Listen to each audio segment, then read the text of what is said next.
of what is here today, but also what is going to come tomorrow and what will come in several decades. Thank you for your attention.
Now let us listen to the witnesses. May I ask a survivor, Ms. Janina Iwańska, to take the floor.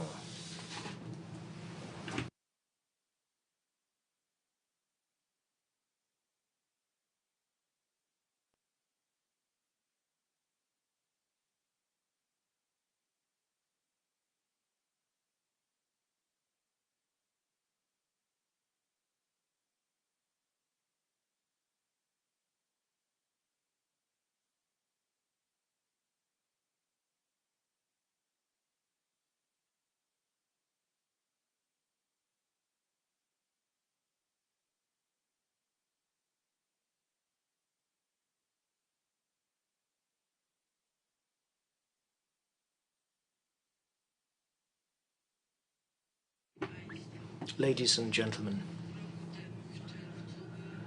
half a year ago, in June, I was here to commemorate the first transport of inmates to Auschwitz. These were Polish inmates that had been moved here from Darmstadt. 728 people altogether. This was the 84th anniversary of the first transport. This is the 80th anniversary of the camp liberation, when the camp stopped its operation. 4.5 years. This is how the camp operated. Now, this camp changed significantly. Originally, it was a camp for political prisoners, people who were not happy with German occupation. These were mostly Poles, mostly adults. Then, Poles were no longer allowed to form associations, including scouting. This is when younger people, boys, would be moved here, teenage boys, for their activity in the scouting, Polish scouting movement.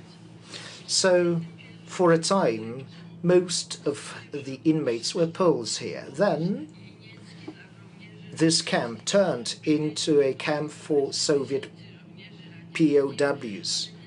Tens of thousands of POWs were moved here. But these were not, or rather this camp became a labor camp. So firstly, in August, those Russians and Poles would become subjects. They were used to test various killing gases to see which gas would be the most efficient. Then in September 1941, those Soviet POWs that survived were moved to Brzezinka, the village of Brzezinka. This is where we are, and this is when then started building the Birkenau camp. And they worked throughout a very heavy winter. Remember, winters here were truly tragic. Lots of poverty, lots of very hard work, and little to eat. If you disliked anything, you would be killed. March 1942, this is when the camp was commissioned. 12,000 survivors were moved here, but only 500 survived. Once Birkenau was ready, women would be brought in, because until that point there had been no women. Women from Poland and from all over Europe. Belgians, French, Czech, Romanian women, and most of them were Polish. Now, the operators of the camp, which gas worked the best, which is when they started building gas chambers. In autumn, they started the construction of the gas chambers and the crematoria. April next year, the crematoria were ready, so were the gas chambers. And that is when it was no longer a POW camp, a Soviet camp. This is when the killing machine started its operation. This is when the killing factory started its operation. All they would do here would be killing people. Some people would be moved to other camps, but most would be exterminated. It is difficult to calculate all the people killed here. Most would be registered, marked, but many a time inmates, people would be brought in here from other countries, and they would be driven directly to gas chambers and crematoria. It is calculated that around 1 million Jews were murdered this way, so they would be taken directly from the ramp to the gas chambers. nobody knows exactly how many people died here. Now, the year was 1943. Apart from Jews and Aryan people from all over Europe and other continents, including Asia and North America, they would bring in Roma. They called it the gypsy camp. Roma and Sinti would be put there. They called it the family camp. Families would be brought in here, Roma with their wives and children. Dr. Mengele would take care of them. Even before the war, Mengele actually had conducted experiments aimed at proving that the German race was superior. All the others were inferior, and the Jews and the Roma were basically inhuman, so they should be exterminated. The Roma were brought in here in whole families because he specialized in conducting experiments on children. Where you had a family, there were also children then, and they, or rather then, he would experiment on newborns, on babies. Many Roma died here because of diseases, misery. Now, in August 1943,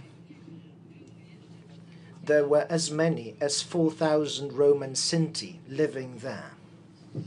There was this night of the 3rd. They were all taken directly to gas chambers. In the morning, on the next day, not a single living Roma or Sinti was there, because Mengele had completed his experiments and he no longer needed the material to work on. So it was August 1944, close to the end of the war. That is when the uprising broke out on the 1st of August. It was an uprising against the Germans. The Germans were to leave the city because the Soviets, the Russians, were on the other side of on the other bank of the river. Poles rose because they wanted to win the capital, but the Germans would return and started destroying the capital. They were given orders to flatten the city. All the inhabitants of the city were to be exterminated. In the first 6 days, in the district of Wola, 50,000 civilians were killed. They would be dragged out of their homes and flats and shot on the street. Their houses would be set on fire. I lived in the very same neighborhood. So a bit later, they would be there too. A special camp was set up close to Warsaw. The houses would be set on fire. People would be brought to this camp in Pruszków, a temporary camp, and segregation would take place there. Those who couldn't work would be taken first to Germany for forced labor, and then they would be moved to concentration camps. August the 12th, this is when I was transported here to Auschwitz-Birkenau. Tens of thousands of Warsavians were moved here. Many women were moved to Ravensbrück and men to Buchenwald and other camps in Germany. Also here. So what are we celebrating today? We are celebrating the liberation. This is when the camp stopped its operation. When it happened, there were few inmates. The Germans were truly perfidious. You could hear the shots of approaching front line, and yet they decided to take the inmates out of the camp and move them elsewhere. So those that had stayed were the sick, the young, pregnant women. So when the camp was liberated, basically only 5 to 10% of inmates were liberated. 100,000 inmates were taken out of here. They were forced on the death march to Wodzisław Śląski and then to other camps. Ravensbrück and one more camp were my stopovers, so I was liberated truly later. People use this expression, prison or concentration camp. It seems innocuous. People were kept there. But the thing is, this camp had been undergoing a number of metamorphoses until it morphed into a killing site. I would like to read a quote to you. The war finished in 1945. People all over the world were in euphoria. Never again was the slogan. People believed that the war would never happen again. Picasso painted this dove of peace, and yet there were people who made certain predictions. They predicted that it is impossible for these things never to happen again, because people became so inhuman that it might happen again. In 1950, a Polish writer and essayist wrote something about the war. Now, he wrote a lot about the war and war in general. He published these articles, these columns, and let me read out to you his words. He wrote the following: "If Europe, ravaged by these follies, is to avoid destruction, its people must learn to anticipate better the consequences of their actions. They must not disregard those who possess such foresight. For the older generation, this may be of lesser concern. My thoughts are with the young, those who have their lives ahead of them. War and chaos can erupt anywhere, leaving no place or reason to flee." Thank you very much.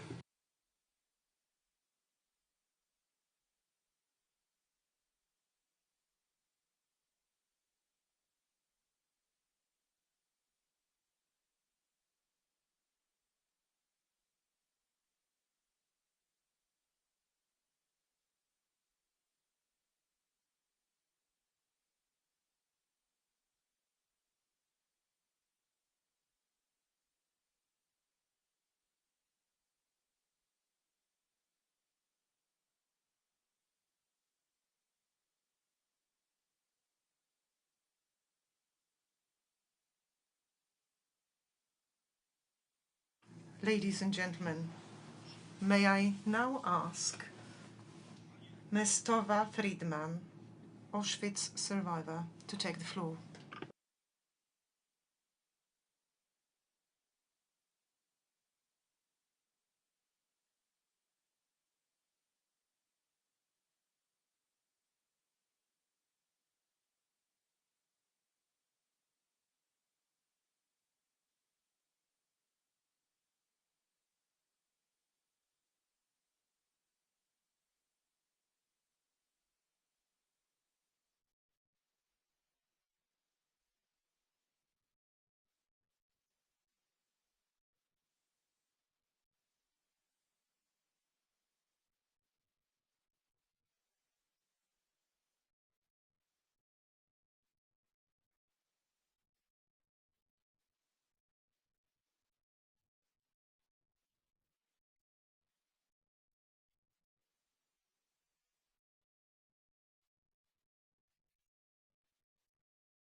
Thank you very much indeed.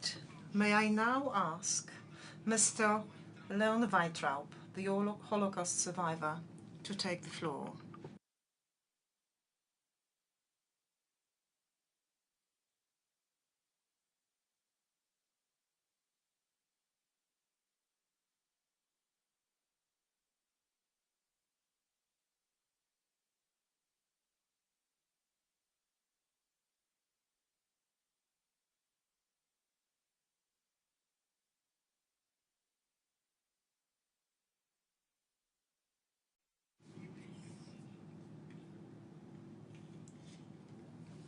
Dear esteemed survivors of the Nazi concentration camp, distinguished representatives of governmental, organizational, and religious authorities, dear guests from near and far, I was born in Łódź on the 1st of January 1926. So I am 99 years old. After my father's death, when I was just 18 months, this was 1927, my mother converted all available resources into capital and she opened a small laundry business at Kamienna Street, which is now Włókiennicza Street. And then the entire family, comprising of my mother and her 5 children, we occupied just 2 small rooms. This is where we lived and this is where she worked. Now, I started my primary school and I was a good student. So after the 6th grade, I got admitted free of charge to a Pilsudski gymnasium at Sienkiewicza Street in Łódź. And I was about to start my further education on the 1st of September 1939.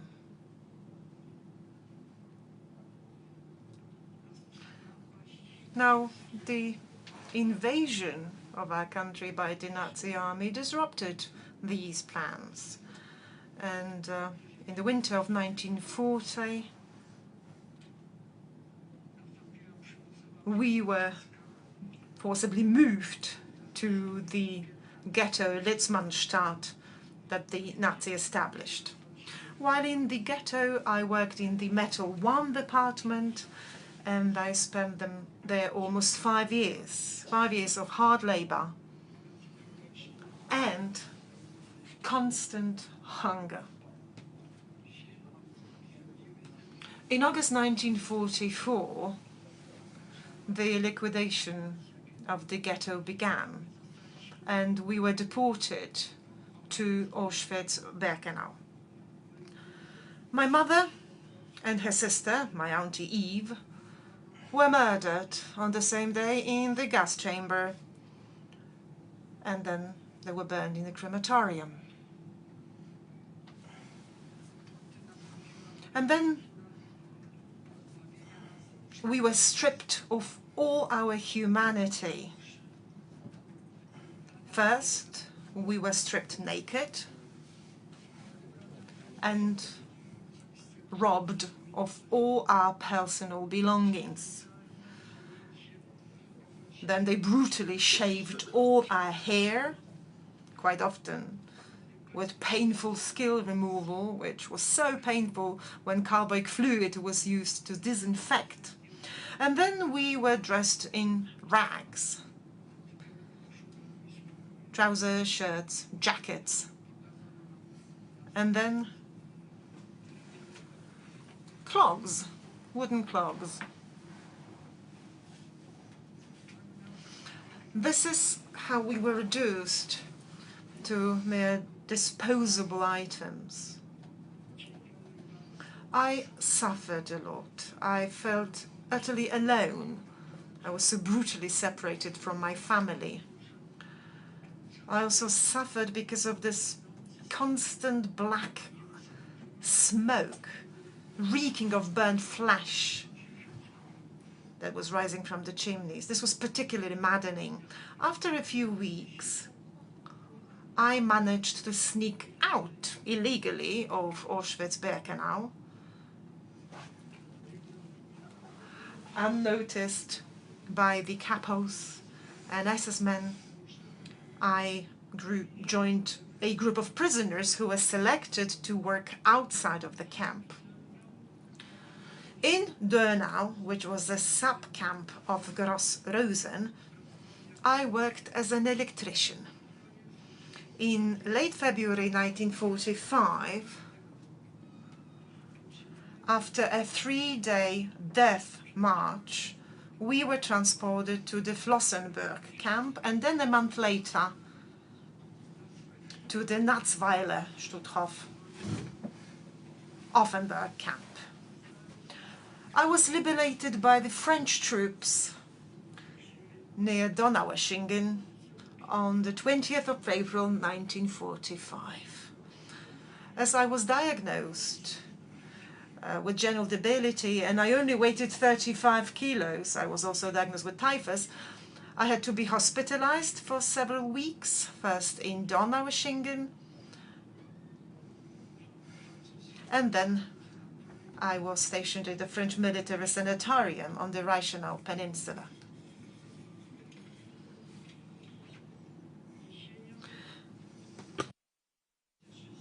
In the autumn of 1946, I started my medical studies in Göttingen.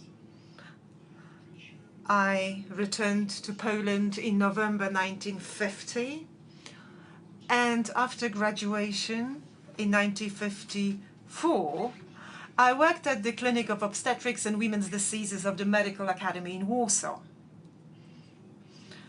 But owing to rising anti-Semitism in Poland, I lost my job in February 1969, where I was the head of the obstetrics and gynecology department in Otwock Hospital. So in September 1969, I emigrated to neutral Sweden together with my family. Today, we are celebrating the 80th anniversary of the liberation of the Auschwitz camp. This Nazi concentration camp symbolizes the unprecedented cruelty in the treatment of people throughout history. This is a place where the techniques of mass and industrial murder were first introduced. It grieves me deeply to see in many European countries, but also in Poland, Nazi-style uniforms and slogans openly paraded at marches. It grieves me to see that this is happening without any consequences. These people self-proclaim themselves as national champions, but at the same time, they proclaim the hateful ideology of German Nazis. This is the ideology that murdered millions who were considered subhuman under the sign of the swastika. So this ideology, an attitude that preaches hostility and hatred towards others, this defines racism, anti-Semitism, and homophobia as virtues. And this is occurring here in our country, which has suffered so much, which has endured extensive damage under the Nazi occupation. I urge all people of goodwill, and especially I ask of the young people, be sensitive to all expressions of intolerance and resentment towards those who are different, regardless of their skin color, religion, or sexual orientation. In today's digital world, it is so incredibly challenging to distinguish between genuine intention and the pursuit of popularity, the need to exist that stems from a conscious and persistent agenda. I repeat, therefore, be attentive and be vigilant. We, the survivors, we understand that the consequence of being considered different is active persecution, the effects of which we have personally experienced.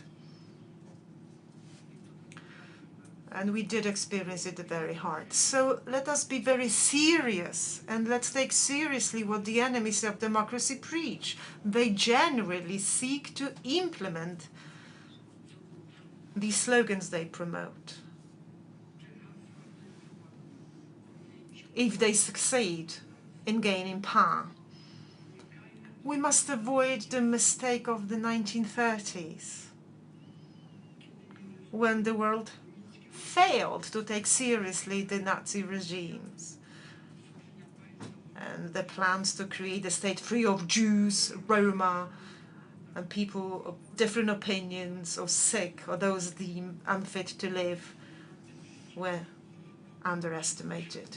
Therefore, I implore everybody to intensify their efforts in countering the views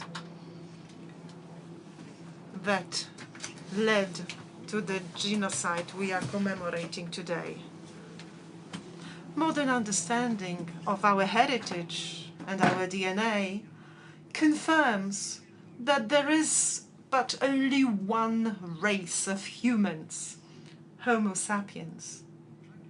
Therefore, the theory of racism, which is a fundamental principle of Nazi ideology, is false and incompatible with reality.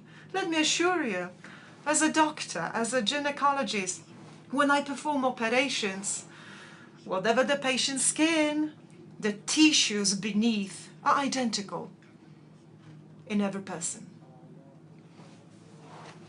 Astronomers tell us that there are trillions of solar systems and galaxies, and that are similar to ours. Our planet is merely a speck in the vast cosmos. Isn't it absurd to divide the inhabitants of the speck into thousands of disparate groups that are often and sadly hostile to each other? Every year there are lengthy discussions taking place in parliaments regarding budget cuts. Significant amounts are, however, allocated to armaments. In contrast, the peaceful coexistence of nations could be achieved without any financial cost. Just think about the positive impact this expenditure could create. I wish to express my gratitude and appreciation to the management and all the staff of the Auschwitz-Birkenau State Museum for their tireless efforts in preserving the memory of the victims of the Nazi ideology, and for combating prejudice and hostility toward others. Well, allowing the memory of millions of innocent victims to fade would be equivalent to robbing them of their lives for a second time. The commemoration of the anniversary of the liberation of Auschwitz serves as a reminder of the inhumane treatment of individuals, but also it is a warning against the increasingly vocal movements of the radical and anti-democratic right. I kindly ask everyone now to stand and observe with a moment of silence the memory of the victims of the degenerate German nationalism.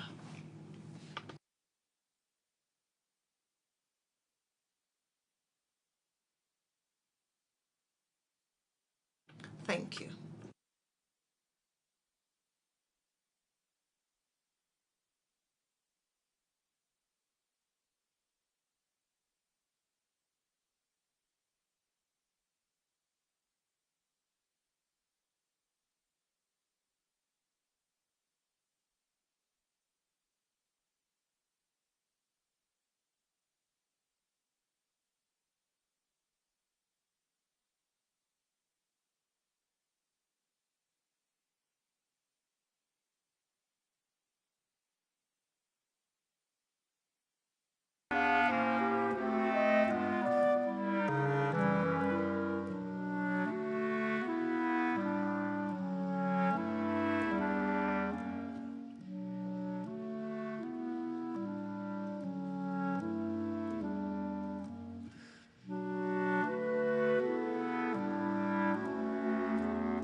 O zabranie głosu proszę przedstawiciela filarów pamięci. Of Pillars of Remembrance, the largest private donors of the Fund for Retaining Authenticism of Auschwitz-Birkenau, Mr. Ronald S. Lauder.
"50 countries, royal families, and heads of state who came here today to honor the memory of those who died here. Thank you.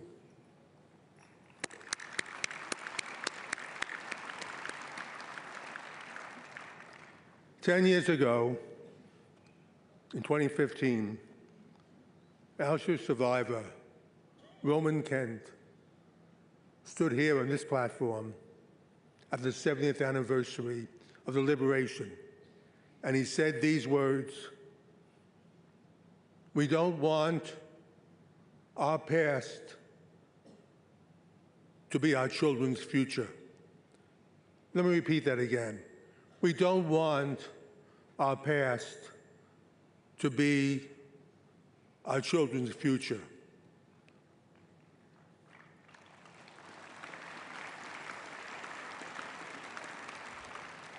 Roman Kent died 6 years later, but his words haunt us today Because if Roman Kent were here and saw what was happening to the Jewish people around the world in 2025, he would cry.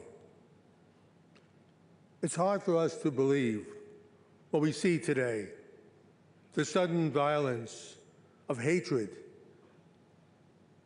against Jews, the singling out of the one Jewish state with huge demonstrations shouting anti-Semitic slurs everywhere. This is hard for us to watch, any of us, but I cannot imagine what it must be like for the almost 50 survivors here who are with us today. What Roman Ked said, and all of you lived through, we are watching right now in front of our eyes. Earlier, you heard Tova Friedman tell a story of watching children separate from their parents and taken to gas chambers. We know that 1.5 million children were killed in the Holocaust, the most heartbreaking number in an ocean of heartbreak. But 15 months ago, not 80 years ago, we saw Jewish children slaughtered, once again, for one reason, because they were born Jewish. In a very fundamental way, what happened in Israel on October 7th and what happened here at Auschwitz have one common thread: the age-old hatred of Jews. On January 27th, 1945, when the Red Army entered these gates, the world finally saw where the step-by-step progression of anti-Semitism leads. It leads right here. The gas chambers, the piles of bodies, and the horrors within these gates. But what led up to the Holocaust's final outcome? It began slowly, first when Jews were singled out in universities, excluded from jobs, with boycotts and attacks in the media. Yes, it began slowly, and then it happened all at once. Throughout the 1930s, the hatred against Jews may have been ignited by Hitler in Germany and Austria, but in France, Italy, even England and the United States, there were strong forces that supported this hatred. France had Marcel Boucard, Jacques Doriot, and Francois Cody. England had Oswald Mosley. Italy had Mussolini. And the US, there was the German Bund. Henry Ford was a huge anti-Semite, as were Father Conklin, and believe it or not, even Charles Lindbergh. Today, we see eerie parallels throughout the world, throughout Europe, North America, even Australia. Jewish students have been singled out and threatened in universities. Today, Jewish professors have been fired. Today, Jewish children have been told to hide any outward signs of being Jewish. Today, there are mass demonstrations against Jews. Today, we see vile comments all over social media. Need I remind you, this is not 1933 or 1939. This is 2025. The hatred of Jews had its willing supporters then, and it has them now.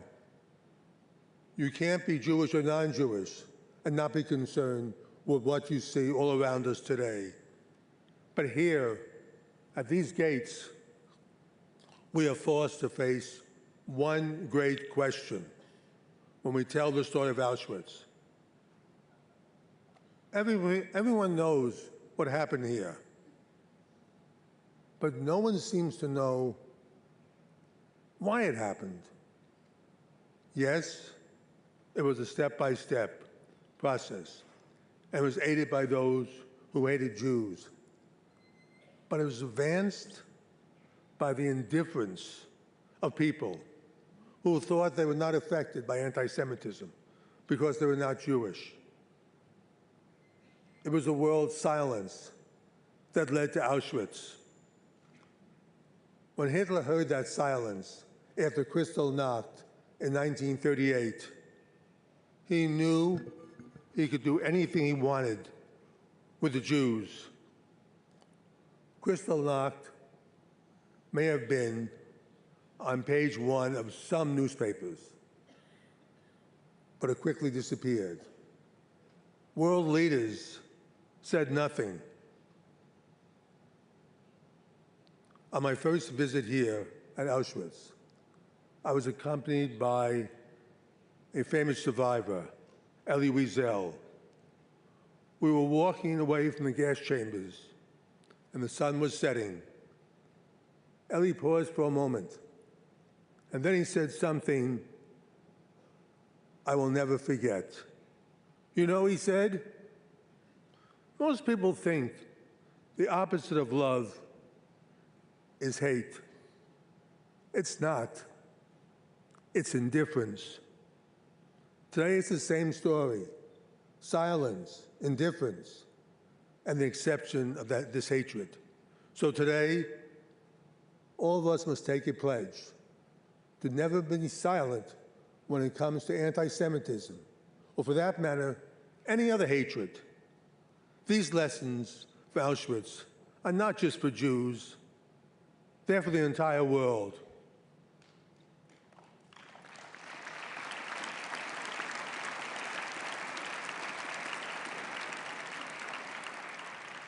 That's because Jews are the canaries in the coal mine. When the canary dies, miners know they have to get out of that mine as fast as possible.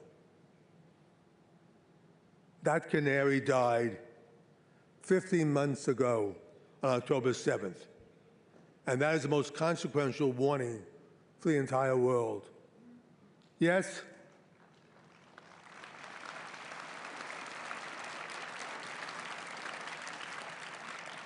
yes, Hitler went after the Jews first. But when it was all over, more than 60 million human beings were dead. And this continent lay in ruins. Over 1 million Jews were killed here at Auschwitz. But they were not alone. 70,000 Polish Christians who thought they might be safe were also murdered right here, along with the others. When I spoke here 5 and 10 years ago, I talked about the horrors that Jewish survivors lived through. But I always spoke about it in the past. It never occurred to me that this could happen again. Of course, I'm not talking about gas chambers, but attacks on the Jewish people, the boycotts, the targeting, the exclusion could not be more real. And yes, they are really happening. But here is a crucial point. These attacks are not just targeting Jews. They are attacking Judeo-Christian beliefs, which is the bedrock of Western civilization. When we hear the chants like, globalize the Intifada, or death to Israel, what they are really saying is, death to Western civilization. How do you stop this? Today, we have a generation that is led by social media, indoctrinated by activist teachers, and aided by a complacent population. They're complacent because they don't see it as their problem. But please believe me, it is all of our problems. Today in the US, 87% of Americans 30 and over fully support Israel's right to exist, just as every other country has exactly the same numbers.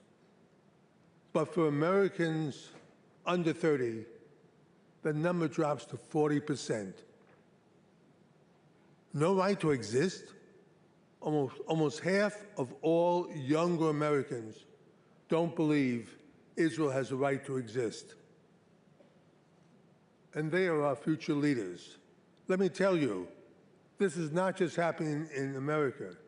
It is happening to young people in every single country that is represented here. Just as in my country, young people are getting most of their information from social media, and that is dangerous. Education, serious, honest education, is the only way to correct this, and that won't be easy. Entire institutions will have to be overhauled and corrected, and that goes for the media as well. Keeping opinions out of news would be a good start.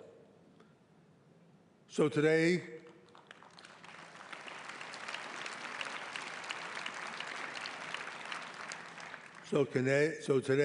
I cannot stand here and look at these survivors and say that everything is okay, as I have in the past, because everything is not okay.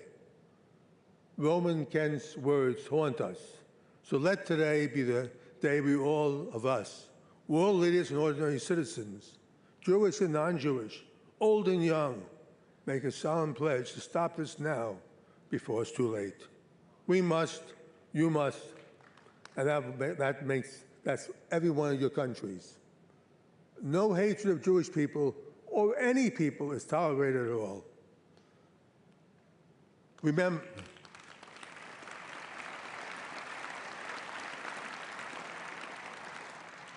it wasn't just Jews that died here. In fact, every single prime minister, president, king here today lost millions of their own countrymen in a war to defeat this hatred.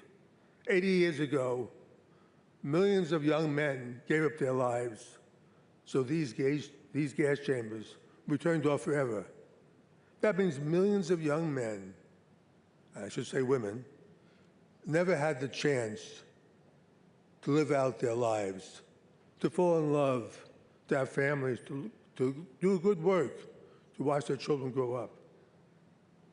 They gave up everything so we would live in a free and safe world. More than 60 million human beings died, 6 million of them Jews. We will never know what the world lost in all these deaths, the cures for disease, the great works of art, music, and literature. So much is lost with each life that was extinguished. Our future, the future of the entire world, depends on which direction young people take. They have a choice to go on the old road of hatred once again, or they can summon up the courage to stand up to these hatreds swirling around them. All of us have a choice as well. We can leave here and go back to our 50 different countries and assume it's not our problem. Or we can leave here united in our determination to stop this hate rising up in our world, united in our determination to guide our young people in the right direction, united as one.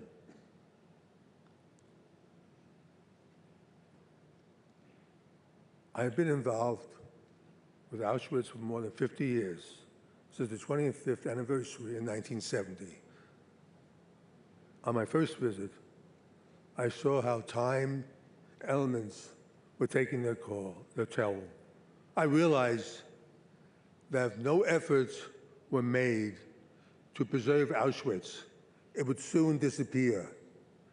So I took it upon myself to start that process, to make sure that Auschwitz would stand for all time as the strongest lesson for all humanity. What we see here today reflects what Auschwitz looked like in 1945. So future generations will see and learn the lessons of Auschwitz. And I salute the many people who helped me in this endeavor with the same commitment. I hope Roman Kent is looking at us now, knowing that we do everything in our power to make sure that his warning does not come to pass. Don't worry, Roman. We will fight this hatred with renewed determination.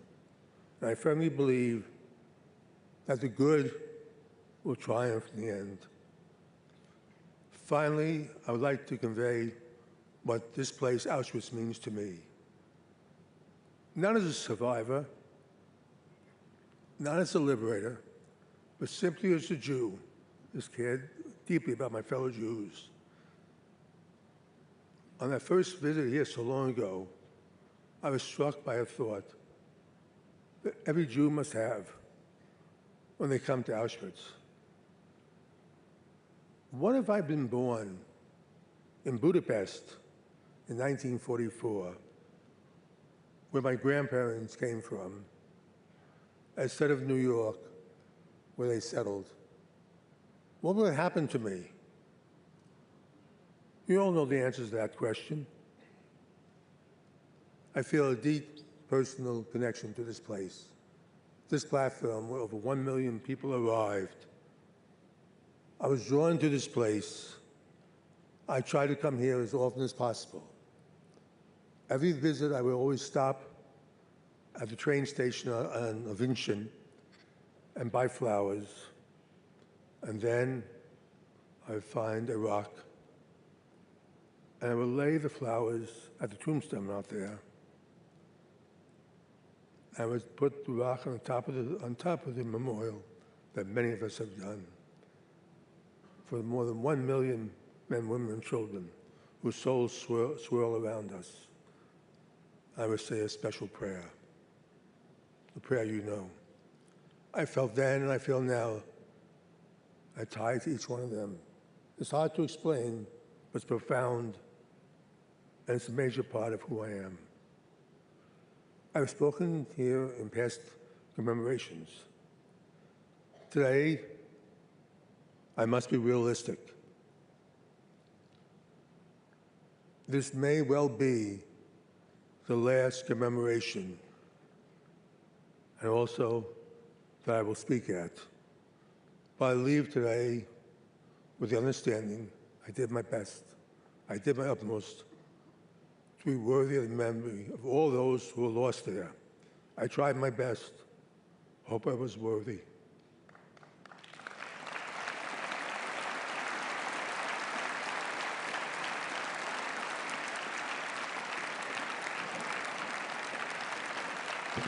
God bless the memory, and God bless all of you. Thank you.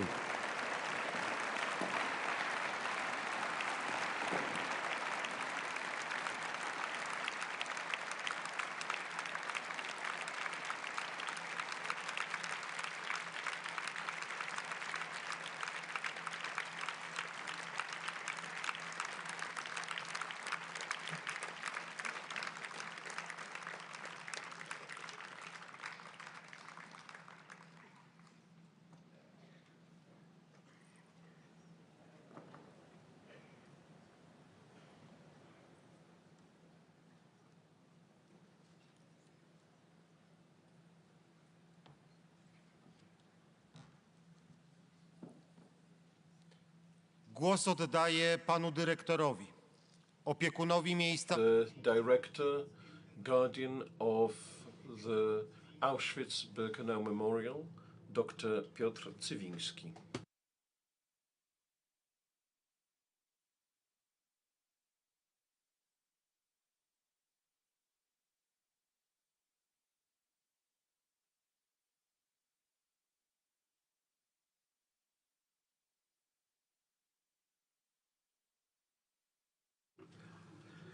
When I was a child, I spoke like a child. Dziecko. Myślałem jak dziecko. Kiedy But when I became an adult, I left behind the ways of childhood, except for memory. Memory endures even from the earliest experiences of our lives. Today, we must reflect upon memory and experience. I realized this as I grew up, and most importantly, in this very place. Nowhere else have I matured more. After all, I became aware of Auschwitz thanks to you, and through you, survivors. Every generation needs a lens to evaluate its time. Today, we all stand together, looking at the world through the lens of our adulthood. We must look within ourselves and ask, what have we done with memory? Memory is polyphonic. It both divides and unites generations. It has divided and united me in my own experience too. For 18 years I have stood here, experiencing both division and unity. We teach history, but this is not the same as teaching memory. History is the knowledge of facts. Memory is the awareness of those facts, which is precisely what we so desperately need today. History does not create trauma. Memory can. Memory is the key to understanding today's world and designing tomorrow's. Yet we continue to focus solely on teaching history, not memory. Our educational programs must be changed. They must. Because memory is not just a matter of culture. It is a matter of clarity, identity. We standing here with the people who bear responsibility for the world we live in today. Like you, I was born after the war. Like you, I don't remember those times. Like you, I listen to the stories of the survivors. But what am I doing today? And what am I neglecting? What decisions do I make today, and are they guided by memory? Memory hurts. Memory helps. Memory guides. Memory warns. Memory raises awareness. Memory obliges. Who are you without memory? Without memory you have no history, you have no experience and no point of reference. If you have no memory, you may not know which path to choose. And if you truly lack memory, be sure, your enemies will design one for you. And you, our dear survivors, beloved ones, you have come here. Our memory is primarily shaped by our experiences, the fruit of your lives. There are no words, dearest ones, to express the depth of our gratitude. But what are we to do with this memory today? If today, my friend, you feel uncertain about what to do, if you feel powerless, if you feel you cannot go on, then perhaps you have reached your limit. If so, know that limits are only imaginary. You can always do more. Do something good then, whatever you can, in the best way you can. Do it for others, and you will find that you have done it for yourself as well. Do it within the scope of your abilities. But do something. Act, and you will recover from feelings of helplessness and apathy. Take action. Begin. But always remember, let your memory finally come alive today. Because your memory is your pillar, your aid, your instinct, yourself.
Szanowni Państwo, oddajmy teraz hołd ofiarom Auschwitz.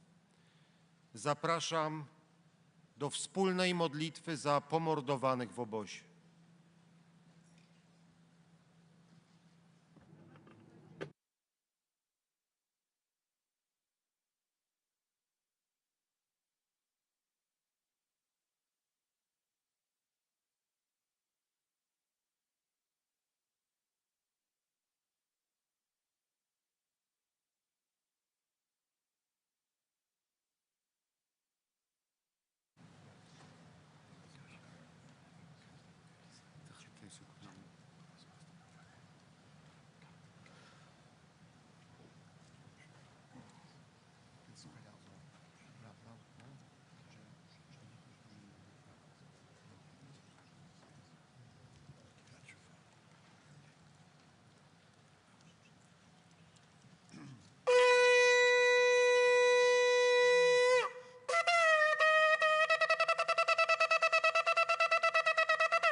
Do odmówienia modlitwy Kadisz zapraszam rabinów z naczelnym rabinem Polski na czele. למלא רחמים, שוכן במרומים, המצאנו נכון תחת כנפי השכינה, במעלות קדושים טהורים, כזורקי המסירים, לנשמות אחינו בני ישראל הקדושים והטהורים, שנפלו בידי הרוצחים, ונשפך דמם באושוויץ, טרבלינקה, מיידניק, סוביבור, בלז'ץ, חלמנו ובשאר מחנות השמדה ועבודה ובגטאות באירופה, שנהרגו ושנשרפו ושנשחטו ושנקברו חייהם בכל מיתות משונות ואכזריות על קדושת השם, בעבור שאנחנו בניהם ובנותיהם, אחיהם ואחיותיהם, מתפללים על הזכרת נשמותיהם בגן עדן מנוחתם. לכן ברחמים יסרים בסדר גנפיו לעולמים ויצור בצורכם ונשמותם. אדוני הוא נחלתם ינוחה בשלום משכבם, ונאמר אמן. שיר המעלות. ממעמקים קראתיך אדוני, אדוני שמעה וקולי, תהיינה אוזניך קשובות לכל תחנוני. אם עוונות תשמוריה, אדוני מי יעמוד? כי עמך הסליחה למען תברא. קיוויתי אדוני קיוותה נפשי, ולדברו הוחלתי. נפשי לאדוני משומרים לבוקר, שומרים לבוקר. יחל ישראל אל אדוני, כי עם אדוני החסד והרבה עמו פדות. יתגדל ויתקדש שמי רבה, בעלמא דברך יראותי וימליך מלכותי, ויצמח פורקני ויקרב משיחי. בחיי חון וביומכון ובחיי דכל בית ישראל, בעגלה ובזמן קריב ויאמרו אמן. יהי שמי רבה מבורך לעולם ולעולמי עולמיה. יתברך וישתבח ויתפאר ויתרומם ויתנשא ויתהדר ויתעלה ויתהלל שמי דקודשה בריחו. לעילה מן כל ברכתה ושירתה, תושבחתה ונחמתה, דאמירן בעלמא ואמרו אמן. יהי שלמה רבה משמעיה, וחיים טובים עלינו ועל כל ישראל ואמרו אמן. עושה שלום במרומיו, ויעשה שלום עלינו ועל כל ישראל ואמרו אמן.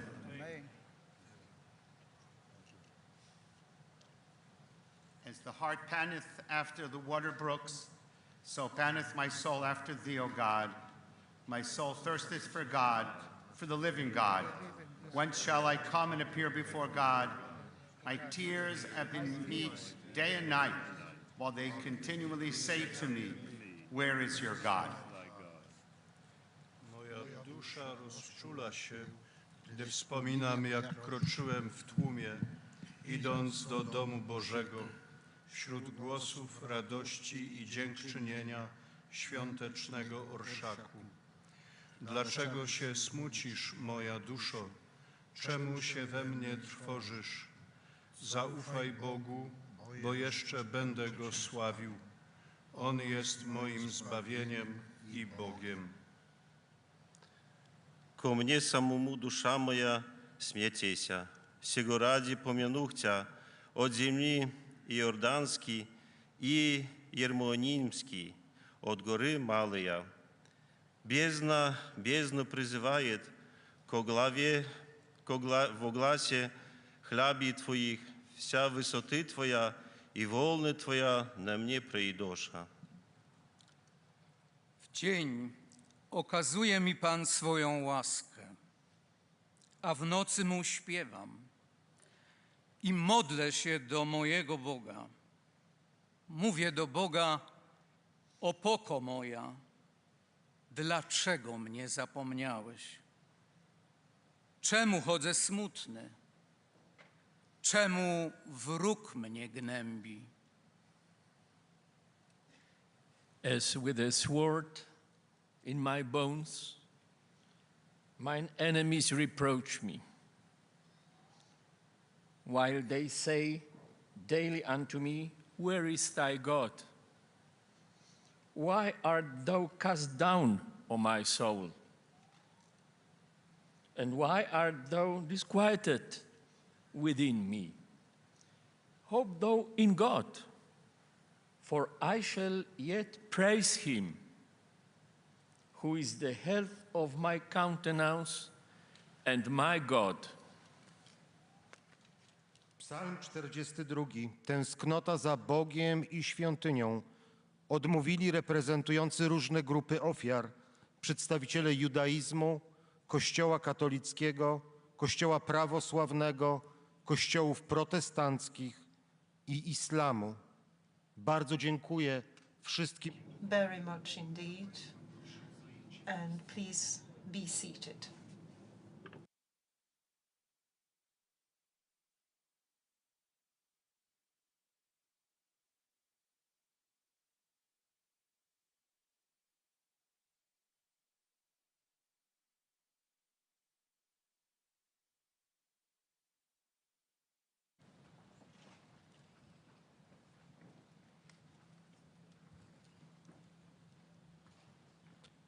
Szanowni Państwo, uprzejmie prosimy wszystkich Państwa. May I kindly ask you all to remain seated. In a moment, the survivors and heads of national delegations will be asked to light candles at the train car. So please remain seated.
Ladies and gentlemen, may I kindly ask the survivors to be the first to lay votive candles at the train car.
Szanowni Państwo, o złożenie zniczy proszę przewodniczących delegacji państwowych.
Szanowni Państwo, obchody 80. rocznicy wyzwolenia niemieckiego nazistowskiego obozu koncentracyjnego i zagłady. Concentration and extermination camp has come to a close.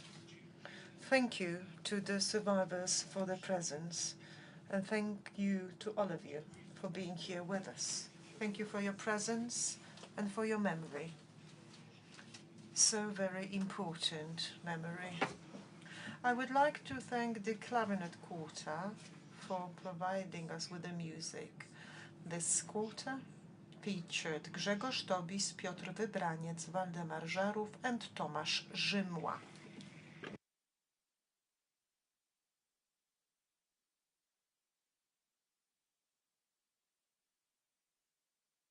May I kindly ask you for a moment of patience? Please bear with us so that the survivors and their guardians can leave the tent quietly. Once again, please remain seated and allow the survivors to leave the tent.